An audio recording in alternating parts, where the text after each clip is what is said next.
하루 10분 디지털 경제 뉴스 디지털투데이 데일리픽입니다.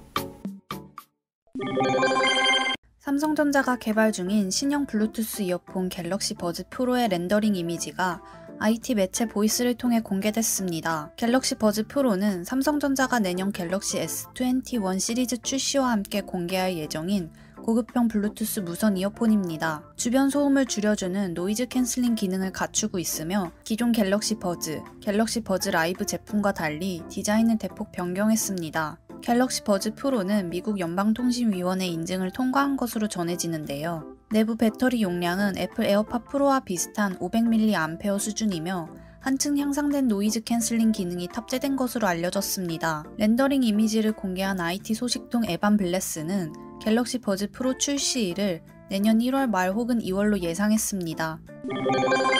애플이 M1 프로세서와 함께 고선명 미니 LED 디스플레이를 갖춘 신제품을 내년도 대거 출시할 전망입니다. 애플 전문 분석가로 알려진 밍치거 TF 인터내셔널 증권 애널리스트는 애플이 오는 2021년 완전히 새로운 디자인 설계를 갖춘 두 개의 신제품 13인치 고급형 맥북 프로와 16인치 맥북 프로를 선보일 것으로 전망했습니다. 신형 맥북 프로에는 애플이 독자 설계한 ARM 기반 M1 프로세서 외에도 고해상도 고선명 특성을 지닌 미니 LED 디스플레이가 채택될 것으로 보입니다. 디자인 역시 변경돼 기존 인텔 맥북 프로와 다른 새로운 형태가 될 것이라는 전망입니다. 미니 LED 디스플레이가 고가 부품이긴 하지만 M1 프로세서 대량 채택으로 낮아진 단가 덕분에 가격 상승폭이 크진 않을 것이라는 관측도 함께 내놓았습니다. 아울러 밍치거는 애플이 내년에 2에서 3종의 새로운 충전기도 함께 선보인다고 언급했습니다. 질화칼륨 반도체를 사용해 더 작고 우수한 충전 성능을 지닌 USB 충전기를 출시할 것이 유력하다는 얘기입니다.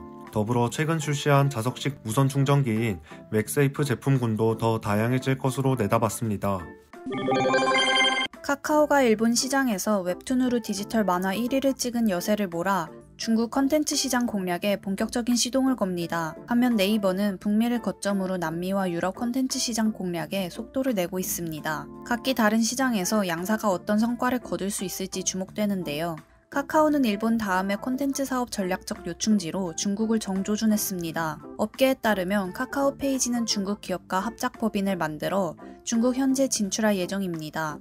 내년 설립을 목표로 텐센트와 제휴해 중국 본토에서 새로운 웹툰, 웹소설 플랫폼을 운영할 계획이죠. 한국컨텐츠진흥원에 따르면 만화, 영화, 드라마 등을 포함한 중국 컨텐츠 시장 규모는 약 3,883억 달러로 미국 다음으로 큰 시장입니다. 네이버는 북미를 거점으로 남미와 유럽 시장 공략에 주력하고 있습니다. 네이버가 미국을 거점으로 삼은 것은 미국 내에서 웹툰이 높은 인기를 누리고 있기 때문으로 보이죠. 네이버 웹툰은 지난 2014년 7월 북미 시장에 진출했습니다. 이후 2018년 월간 이용자 500만 명, 2019년에는 1000만 명을 달성했습니다. 네이버는 북미를 중심으로 주요 시장으로 꼽히는 유럽 시장도 웹툰을 앞세워 진출했습니다. 현재 네이버 웹툰은 영어와 프랑스어, 스페인어 서비스를 제공하고 있습니다.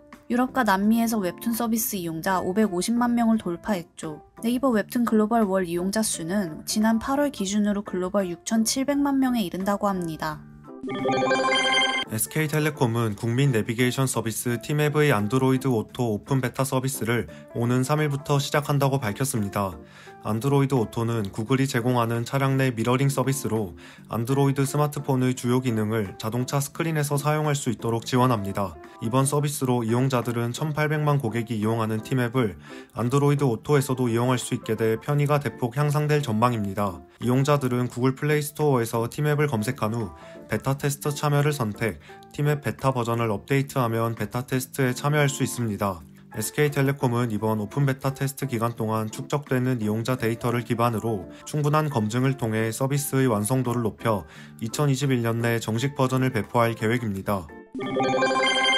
미국의 민간 우주기업 스페이스X를 이끄는 일론 머스크 최고 경영자가 2026년까지 화성에 인류를 보내겠다고 전했습니다. 독일 베를린에서 개최된 미디어 그룹 악셀 슈프링거의 시상식에 참석한 일론 머스크 CEO는 화성에 인류를 보내는 화성 유인 탐사 프로젝트를 6년 안에 성공시킬 것이라고 밝혔는데요.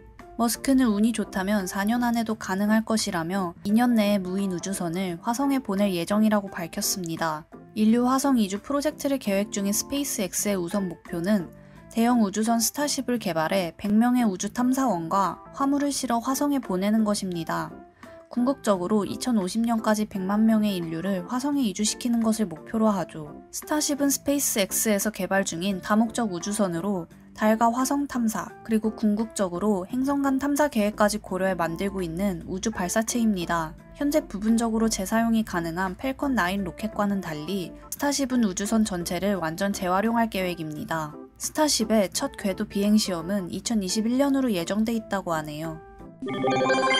거래를 추적할 수 있는 중앙은행 발행 디지털 화폐를 도입하면 현금 사용에 따른 조세 회피를 막을 수 있다는 분석이 나왔습니다. 한국은행은 3일 공개한 보고서를 통해 조세 회피가 가능한 경제에서 디지털 화폐 도입이 사회 후생에 미치는 영향을 분석했습니다. 디지털 화폐는 지급 준비 예치금, 결제성 예금과는 별도로 전자적 형태를 띠는 중앙은행 발행 화폐입니다. 이자 지급이 가능하고 익명성을 조절함으로써 추적할 수 있다는 점 등이 현금과는 다릅니다. 분석 결과 이자를 지급하는 디지털 화폐를 도입하면 현금만 존재하는 경제와는 달리 자원 배분이 개선되는 것으로 나타났습니다. 디지털 화폐에 이자를 지급하면 디지털 화폐 사용이 늘어나고 조세 당국이 감시할 수 있는 거래의 소비는 늘어납니다. 동시에 현금을 매개로 한 조세 회피 거래의 소비는 줄어 자원 배분 왜곡이 교정됨으로써 사회 후생이 증가하는 방식입니다. 보고서는 현금을 사용한 조세 회피 거래가 심각한 경제에서는 CBDC 도입이 긍정적인 효과를 가져올 수 있다고 연구 의의를 설명했습니다. 원 달러 환율이 2년 6개월 만에 달러당 1,000원대로 떨어졌습니다. 이날 원 달러 환율은 글로벌 달러 약세 흐름 속에 하방 압력을 받으며 1,100선 밑으로 내려갔습니다.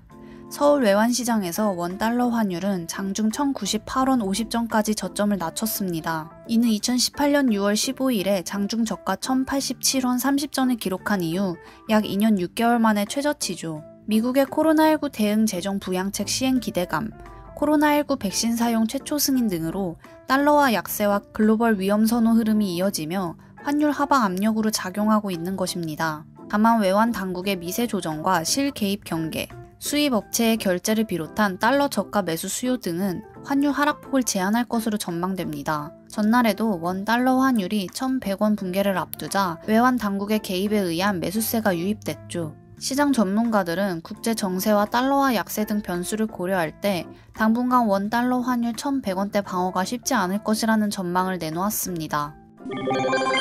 수도권의 사회적 거리두기 2단계 조처가 이달 7일까지로 예정된 가운데 정부가 현재 시행 중인 방역 대응 조처를 연장할 가능성을 시사했습니다. 코로나19 하루 신규 확진자가 연일 500명대를 기록하는 상황에서 확산세가 아직 잡히지 않았다는 판단에 따른 것으로 풀이됩니다. 중앙사고수습본부는 3일 국내 확진자는 516명으로 수도권의 환자가 증가해 419명이라며 수도권을 중심으로 한 확산세가 유지되고 있는 것으로 판단하고 있다고 밝혔습니다. 이어 다음 주 화요일인 7일에 수도권의 2단계 조처가 종료된다. 주말 정도까지 추이를 관찰하면서 연장 또는 조정 여부를 논의할 예정이라며 2단계 종료 가능성은 낮다고 말했습니다. 수도권에서는 지난달 24일부터 거리두기 2단계 조처가 시행 중입니다.